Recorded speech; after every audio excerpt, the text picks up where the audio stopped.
Yo, what's up? It's your boy Z. Do It to Life, day 6.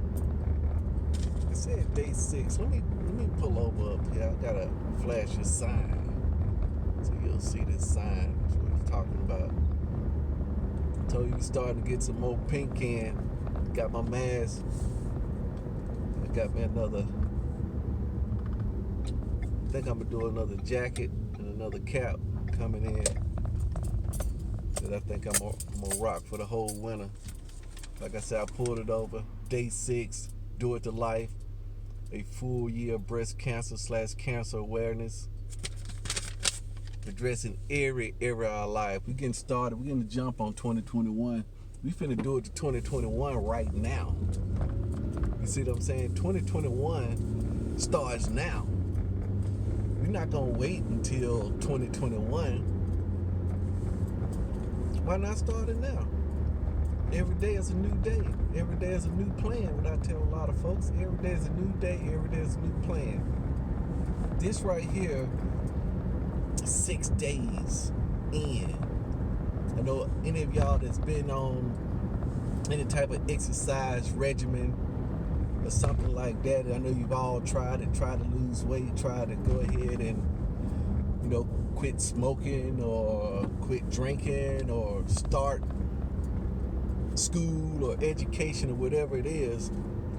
If you hadn't got the book, I'm telling you, I'm going to keep reminding you. If you hadn't got the book, go ahead and go get it. There's no excuse. Well, I know your brain is making several excuses, but we're gonna take care of that brain as these days and days go on. When we hit day 14, when we hit day 21, then you're gonna be saying, gosh, man, we're starting to get some traction. I want you to get that book, The One Thing, or you can just go to theonething.com. You can sign up for the free stuff.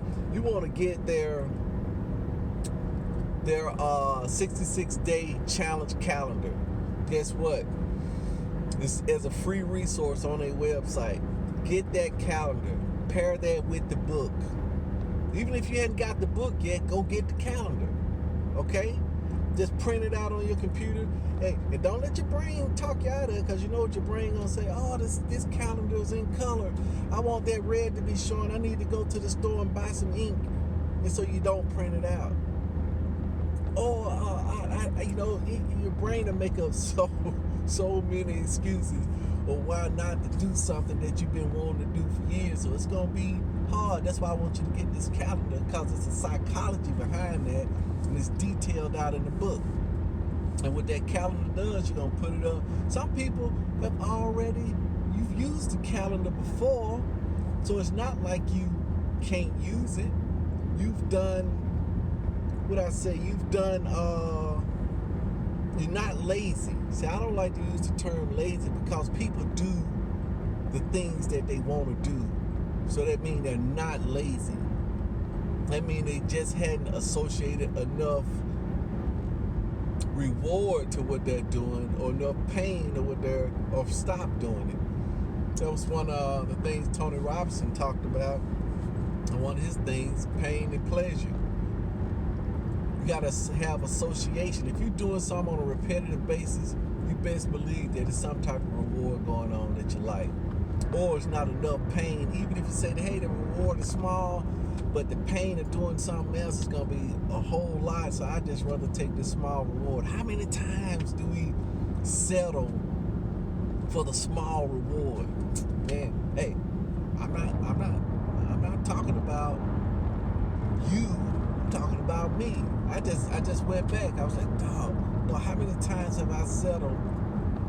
Thousands of times. Have I stopped selling? No.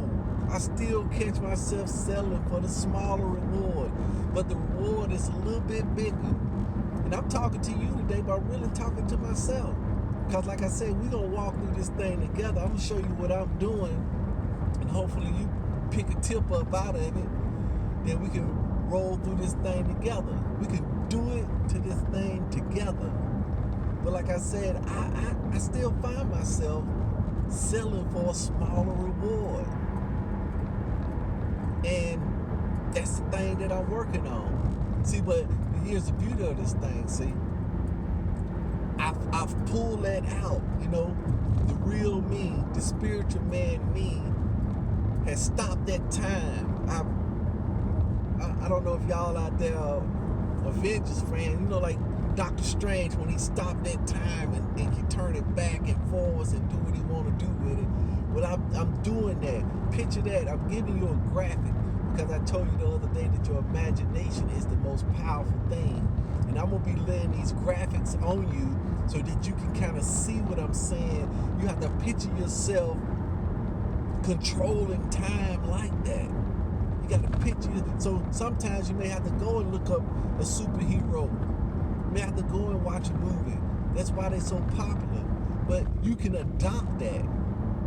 And like I said, I see myself like Doctor Strange turning the time back when I catch myself after. Sometimes it's after, or sometimes I can catch it during when I'm settling for less. You see what I'm saying? When it's not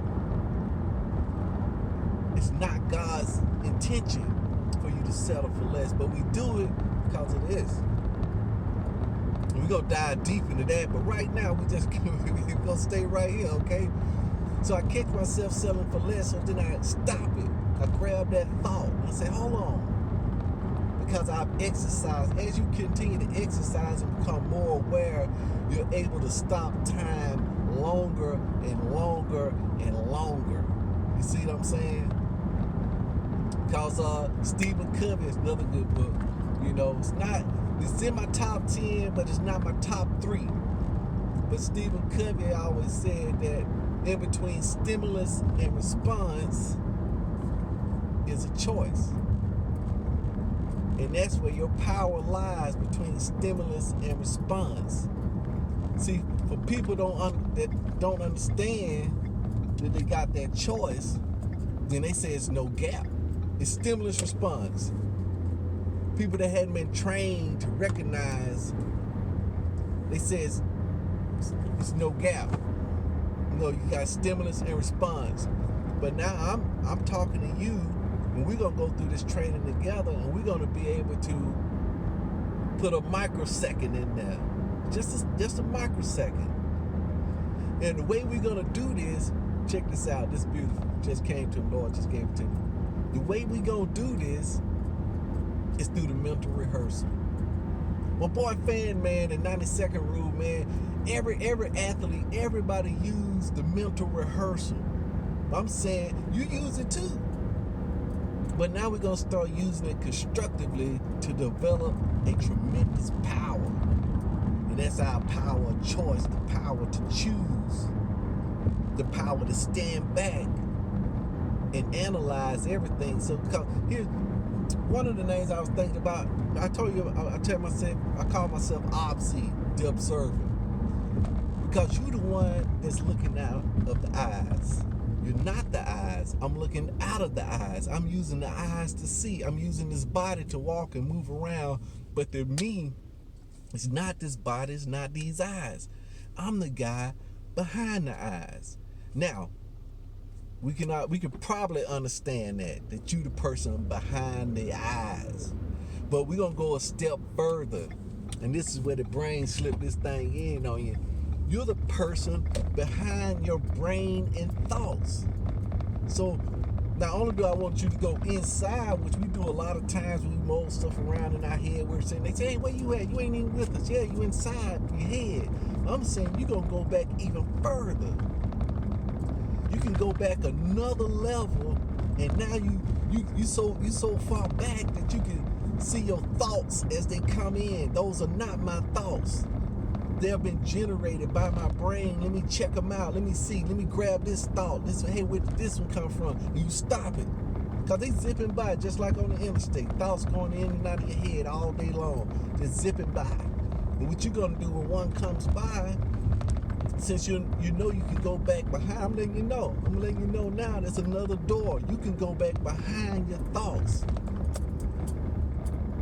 And you can watch your thoughts coming through. This is the new power. And this is where you're going to start exercising. Because as this thought comes through, I'm going to snag this thought and I can interrogate this thought. I can, hey, look, I'm Where you going? I'm like, what are you doing here? What are your credentials? What is your intentions? Where did you come from? I don't like your intentions. Where did you come from? And I rewind it back and find out, this is where you came from. Oh, you got a whole family over there. Guess what? Y'all gonna have to get evicted. They gonna say we ain't leaving, so guess what you gonna do? It's hard to evict them, but you can start building a barrier around them, encapsulating them, or pushing them out. But that's what I'm saying. You're back behind this thought. Now back to the point. Stimulus and response. What you're gonna do is you're gonna rehearse the thing that's tough. Because you're gonna catch one of these thoughts, and then you ain't gonna be able to do anything about it. But I want you to write it down. Say, hey, I'm gonna work on this thought this week. This is what I'm gonna work on. So when I wake up early in the morning or late at night, I'm gonna write this thought. I'm gonna be pondering on this thought. Hey, where did this thought come from? And then I say, okay, this thought came from this stimulus. Oh yeah, man, I just popped off on them folks like that. Man, I should have did that. So how can I put me a gap in there? Some people say take a breath. You've heard it.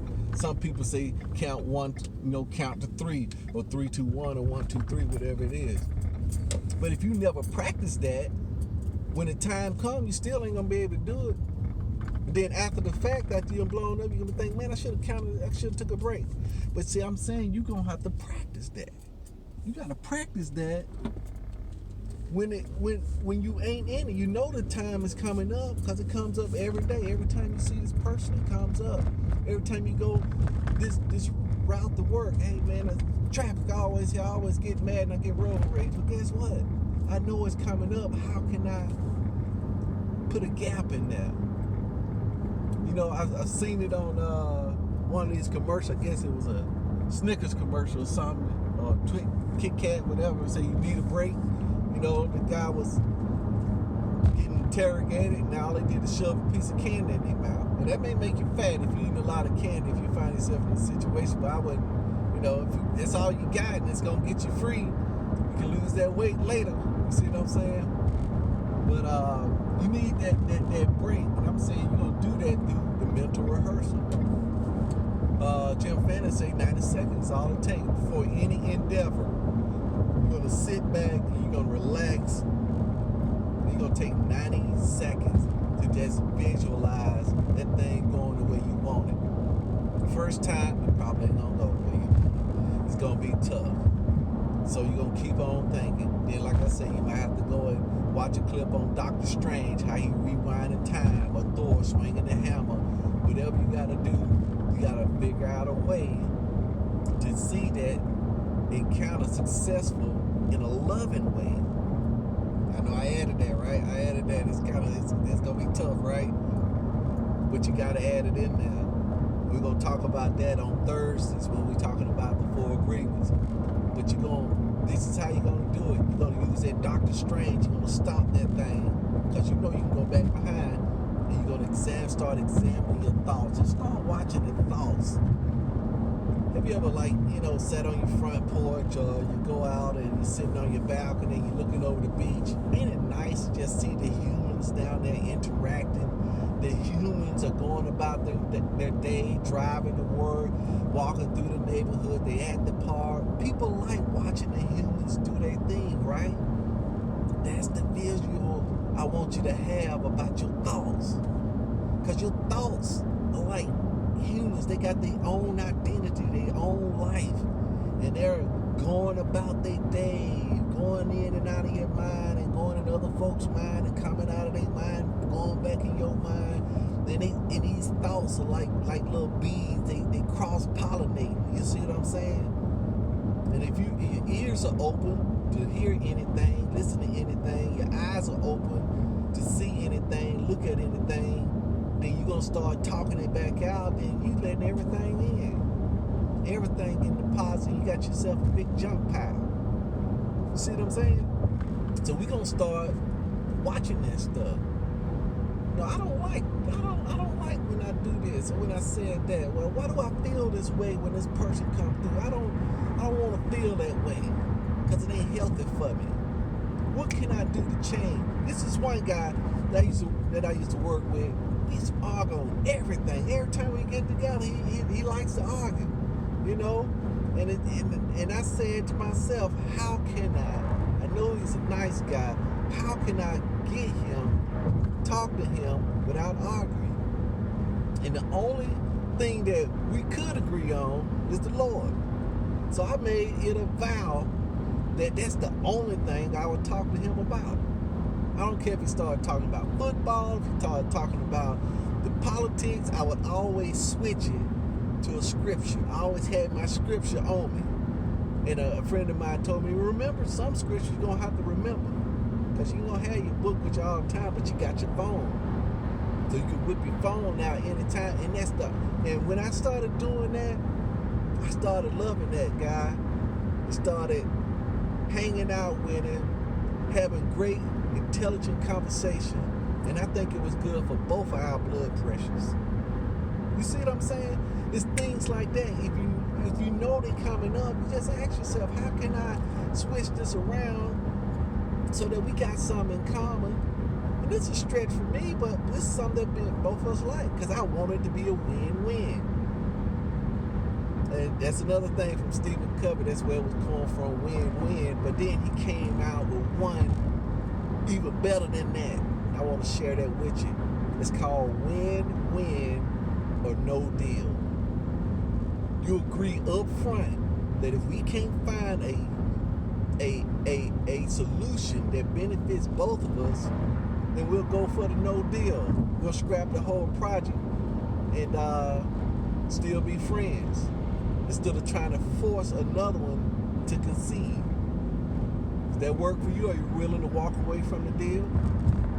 And if they agree, yeah, then there you go. That's the stronger one, the win-win or no deal, because it gives us an opportunity to walk away versus having to concede. Man, I may have to go through that Covey.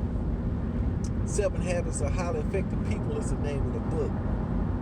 It's worth to have that on your bookshelf. I tell you, this next year, we're going to go through some stuff. I'm gonna pull some stuff up that I hadn't thought about in years that was very important and useful to me, and I think it's going to help me go these 365 days. This is like losing weight. You see what I'm saying? This is like losing weight. But I'll talk to you on that a little bit later on. Do it to life. Do it to 2021. Bobsy out.